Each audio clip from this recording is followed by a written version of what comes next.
గండేపల్లి మండలం మురారి జిల్లా పరిషత్ ఉన్నత పాఠశాలలో క్లస్టర్ ఇన్ఛార్జ్ గ్రామ నాయకులు జాస్తి వసంత్ ఆధ్వర్యంలో తల్లిదండ్రులు ఉపాధ్యాయులు ఆత్మీయ సమావేశం పాఠశాల ప్రధానోపాధ్యాయురాలు వి లక్ష్మి విద్యా కమిటీ చైర్మన్ సుంకవిల్లి శ్రీనివాస్ అధ్యక్షతన నిర్వహించిన ఈ కార్యక్రమానికి జగ్గంపేట శాసనసభ్యులు టీటీడీ బోర్డు సభ్యులు టీడీపీ పొలిట్ బ్యూరో సభ్యులు జ్యోతుల నెహ్రూ ముఖ్య అతిథిగా హాజరై విద్యార్థులను వారి తల్లిదండ్రులను ఆత్మీయంగా పలకరించి యోగక్షేమాలు అడిగి తెలుసుకున్నారు. అనంతరం ఉత్తమ ప్రతిభ కనపరిచిన విద్యార్థులను ఘనంగా సత్కరించి జ్ఞాపికలు అందజేశారు. ఎమ్మెల్యే నెహ్రూ విద్యార్థులతో కలిసి సహపంక్తి భోజనం చేశారు. ఈ సందర్భంగా జ్యోతుల నెహ్రూ మాట్లాడుతూ పిల్లల బంగారు భవిష్యత్తు కోసం బడివైపు ఒక అడుగు తల్లిదండ్రులు ఉపాధ్యాయులు ఆత్మీయ సమావేశం మెగా పేరెంట్స్ డే కార్యక్రమాన్ని ప్రభుత్వం రాష్ట్ర వ్యాప్తంగా చాలా వైభవంగా నిర్వహిస్తుందని అన్నారు. ఈ సమావేశానికి విచ్చేసినటువంటి మనందరి ఆశా జ్యోతి నెహ్రూ గారికి మరి టైం అయిపోతా ఉంది, పేరునే చెప్పాలంటే ఇబ్బంది. సభకు నమస్కారం. నా ముందున్నటువంటి పత్రికా విలేకరులకు విద్యార్థులకు హృదయపూర్వక నమస్కారాలు తెలియజేసుకుంటూ ఒకటే చిన్న విషయం, టైం లేదు, టైం చాలా ఎక్కువైంది. మరి విజ్ఞానం అనేది పుట్టుకతో రాదు, మన ప్రవర్తనతో వస్తుంది. అయితే మన లైఫ్లో భగవంతుడు ఇచ్చినటువంటి జీవితంలో ఎన్నో సంపాదిస్తాం, సంపాదించింది ఉండొచ్చు పోవచ్చు, ఒక్కటే మనం మరణించే వరకు మనకు కూడా ఉండేది విజ్ఞానం. ఆ విజ్ఞానం ఎలా వస్తుంటే విద్య ద్వారా వస్తుంది, అదే మనకు కూడా ఉండేది. దానికి అంతటి ప్రాముఖ్యత ఉంది, విద్యకి అంత ప్రాముఖ్యత ఉంది. ఒకే నిమిషం మాట్లాడతాను నేను. మన డైనమిక్ ఎమ్మెల్యే జ్యోతుల నెహ్రూ గారు జ్యోతుల నెహ్రూ ఫౌండేషన్ ద్వారా మరి డిఎస్సి ప్రభుత్వం కూటమి ప్రభుత్వం ఏర్పాటు చేస్తే 16,430 మందికి టీచర్ పోస్టులు వస్తే జగ్గంపేటలో కాపు కళ్యాణ మండపంలో మరి ఆ రోజున ఫ్రీగా ఇన్స్టిట్యూట్ పెట్టి 500-600 మందికి భోజన వసతి కల్పించి మరి ఆడపిల్లలు వస్తే బస్సు నిజంగా చిన్న ఆయనకి విద్య మీద ఎంత మొక్కువ అంటే మేము చూసేవాళ్ళం. సాయంకాలం 6 గంటలకి మల్లిశాల గోకవరం ఆడపిల్లలు మరి ఆ ఉపాధ్యాయులు ట్రైనింగ్ అయిపోయి బస్సు కోసం వెయిట్ చేస్తూ ఉంటే బస్సు సెంటర్ ఏర్పాటు చేసిన మహనీయుడు. విద్య మీద అంత మొక్కువ ఎమ్మెల్యే గారికి. అయితే మేమందరం ఆఫీసులో కూర్చుంటే బాబు అప్పలరాజు గారు, మోహన్ రావు 5 అయిపోయింది, బస్సు ఆఫ్ చేస్తారో ఆఫ్ చేయడు, ఆ పిల్లలు అక్కడ ఉంటారు, పదండి వెళ్దామని మమ్మల్ని అందరినీ ఆఫీస్ నుంచి కార్లు వేసుకుని ఆ బస్ సెంటర్ దగ్గరికి వెళ్ళి, అంటే ఇన్స్టిట్యూట్ అయిపోయిన తర్వాత సాయంకాలం 6 గంటలకి ఆడపిల్లలు ఇబ్బంది పడతారని ఆ బస్ సెంటర్కి వెళ్ళి కారు మీద కూర్చుని బస్సు ఆఫ్ చేయించే మహనీయుడు విద్య మరి జ్యోతుల నెహ్రూ. అంటే విద్య మీద అంత మొక్కువ ఆయనకి. ఎన్ని లక్షల ఖర్చైనా సరే దాంట్లో ఆ ఇన్స్టిట్యూట్లో మరి డిఎస్సిలో 23 మంది 24 మంది సెలెక్ట్ అయ్యారు. నిజంగా వాళ్ళ కుటుంబాలు రాజకీయాలు ఉంటాయి పోతాయి, రాజకీయాలు వస్తుంటాయి పోతుంటాయి, అది వేరే విషయం. ఆ పోస్టు 35 సంవత్సరాలు ఆ 25 మంది కుటుంబాలు జ్యోతుల నెహ్రూ గారిని నిద్రలో కూడా కలవరిస్తూ ఉంటారు. మొత్తం 30 మంది మొత్తం. మరి 30 మంది అంటే అలాంటి విద్య మీద మొక్కువ. ఇలా చెప్పుకుంటూ పోతే చాలా విషయాలు ఉన్నాయి.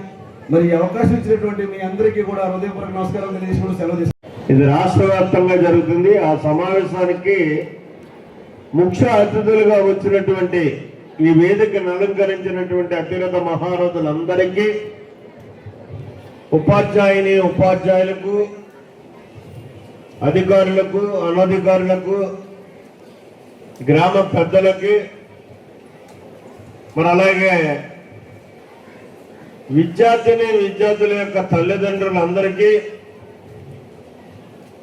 నా హృదయపూర్వకమైనటువంటి ధన్యవాదాలు తెలియజేసుకుంటూ,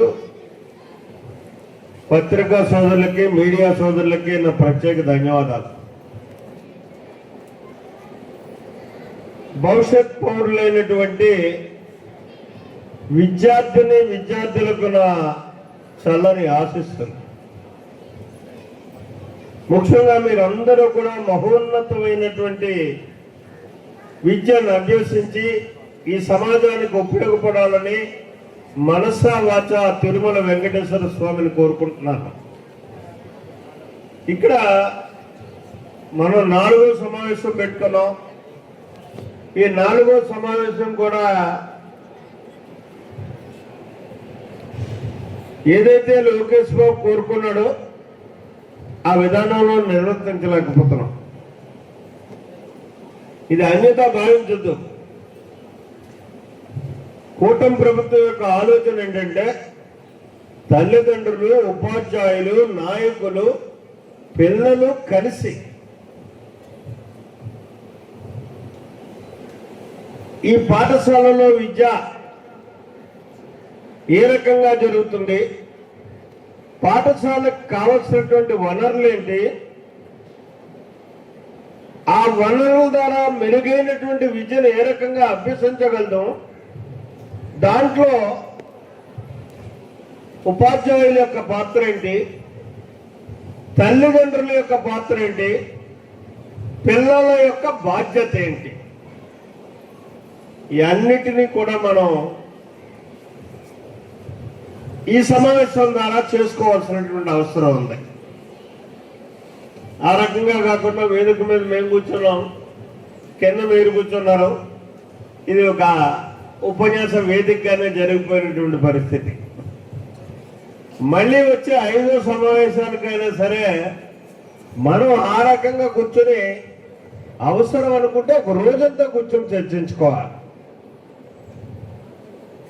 ఇది రెండోది ఏంటంటే, మరి ఇక్కడ ఎందుకు జరిగిందో లోపం నాకు అర్థం కాదు, కానీ అధికారులు ఇది నియోజకవర్గ తల్లిదండ్రుల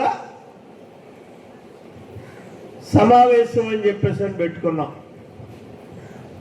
ఇక్కడ దీన్ని ఒక మురారికే పరిమితం చేశారు.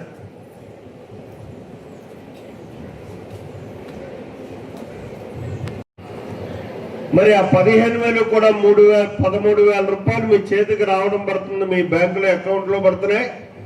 2,000 రూపాయలు స్కూల్ యొక్క నిర్వహణ అంటే జీతాలు కాదు, ఇక్కడ కావాల్సినటువంటి చిన్న చిన్న అవసరాలు తీర్చుకోవడం కోసం ప్రధానంగా శుచి, శుభ్రం అది ఉన్నప్పుడే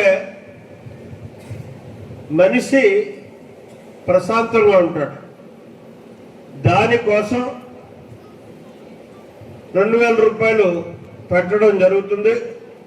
వెరసి 15,000 రూపాయలు. రాష్ట్ర వ్యాప్తంగా మనం చూసుకున్నట్టయితే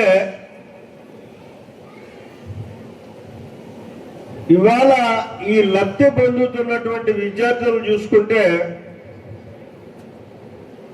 67,47,000 మంది వివిధ క్లాసుల్లో 1వ తరగతి దగ్గర నుంచి ఇంటర్మీడియట్ వరకు కూడా లబ్ధి పొందుతున్నటువంటి పరిస్థితి. అలాగే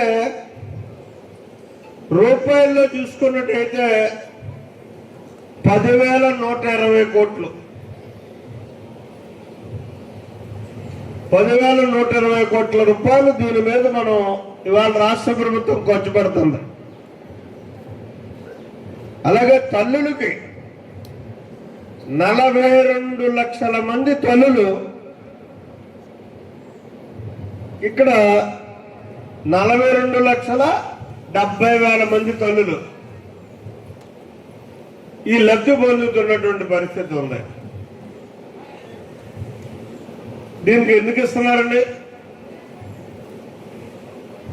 మీ పిల్లలు ఎంతమంది ఉంటే అంతమంది కూడా మీకు భారం కాకూడదు, చదువుకునేటటువంటి అన్ని వనరుల్ని ప్రభుత్వం కల్పించాల్సినటువంటి బాధ్యత ఉంది అనేటటువంటి ఏకైక లక్ష్యంతో ఈనాడు ఆర్థికంగా ఎంత భారమైనప్పటికీ కూడా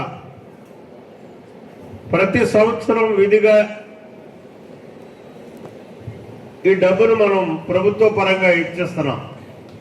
అంటే ఇదే గొప్పని మాత్రం నేను చెప్పదలుచుకోలే, ఇంకా ఎంతో చేయాల్సినటువంటి అవసరం ఉంది. సామాజికంగా ఇవాళ పెరుగుతున్నటువంటి అవసరాలకు అనుగుణంగా,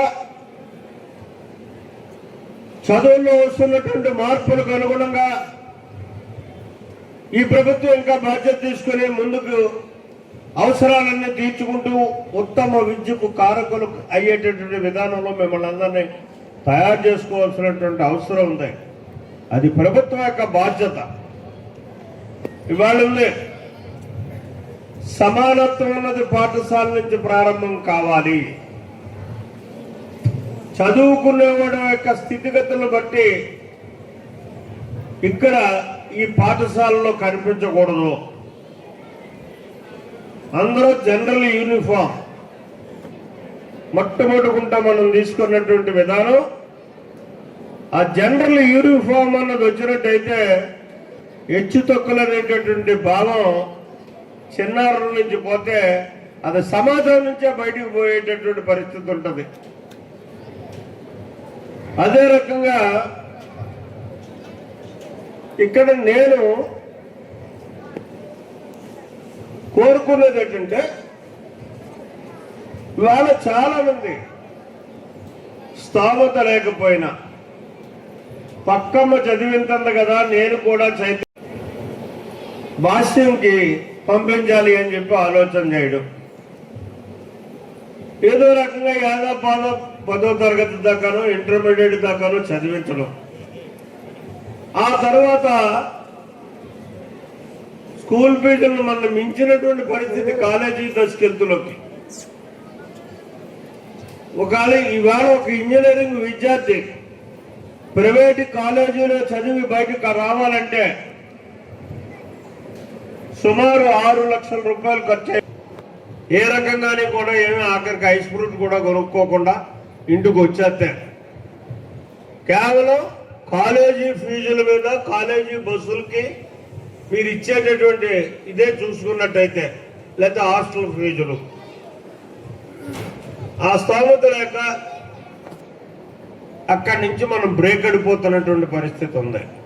అటువంటి పరిస్థితులు మన పిల్లలకు రాకూడదన్నప్పుడు ప్రభుత్వ పాఠశాలలోనే చదివించేటటువంటి బాధ్యత తీసుకోవాలి. ఆ చదువు సక్రమమైనటువంటి విధానంలో ఉపాధ్యాయులు చెప్పే విధంగా కూడా పేరెంట్స్ బాధ్యత తీసుకోవాల్సినటువంటి అవసరం ఉంది. ఇవాళ మీరు ఒక్కసారి మిమ్మల్ని మీరు ప్రశ్నించుకోండి. మీ అబ్బాయిని జాయిన్ చేసేటప్పుడు మీరు స్కూల్లోకి వచ్చి ఉంటారు, 1వ తరగతిలో జాయిన్ చేసేటప్పుడు. మళ్ళీ ఈ స్కూల్ ఎలాగుందో చూసిన చాలా తక్కువ ఉంటారు. అదే మా పిల్లోడు ఎలా చదువుతున్నాడు, ఉపాధ్యాయులు ఎలా చెప్తున్నారు అని మీద యుద్ధం చేయక్కర్లా, వచ్చి చూసి పోతే చాలు. వాళ్ళకి ఒక జాగ్రత్త వస్తుంది. ఆ వచ్చినప్పుడు ఇవాళ మురారులో ఎంతమంది అండి స్ట్రెంత్ మేడం అంటే 234 మంది విద్యార్థులు చదువుతున్నారంటే ఇదేం గొప్ప అనుకోకండి మీరు. 1200 మంది విద్యార్థులు చదవాలి ఇక్కడ ఉన్న జనాభా నిష్పత్తి ప్రకారం మనం చూసుకుంటే. ఈ జనాభాలో మనకు ఉన్నటువంటి ఆర్థిక స్థితిగతులను లెక్కేసుకుంటే వసంత్ గారు అమ్మాయిని చదివించలేడు ఎక్కడో రాజమండ్రిలో కాలేజీలో అని చెప్పి నువ్వు కూడా చదివితే మనం ఏమైపోతాం. ఇక్కడ ఇంకొక నిజం కూడా వాస్తవం కూడా తెలుసుకోవాలి. మనం స్ట్రెంగ్త్ గట్టిగా ఉంటే, నేనన్న 1200 మంది మొరాల్లో కానీ స్ట్రెంగ్త్ ఉన్నట్టయితే టీచర్స్కి మరింత బాధ్యత ఉంటుంది. ఇందాక చాలా మంది మాట్లాడుతూ టీచర్స్ గురించి చెప్పారు. అమ్మాయి మాట్లాడింది, మన టీచర్స్ అంతా చాలా బాధ్యతగా చెప్తున్నారు, ఇక్కడ బాధ్యత తీసుకున్నారని చెప్పి. అయితే కూటమి ప్రభుత్వం వచ్చిన తర్వాత, లోకేష్ బాబు విద్యాశాఖ మంత్రి అయిన తర్వాత 16,000 మంది డిఎస్సి టీచర్స్ తీసుకున్న తర్వాత అందరిలోని బాధ్యత వచ్చింది. బరువు అన్నది మా ఒక్కడి మీద వేయట్లేదు ఈ ప్రభుత్వం.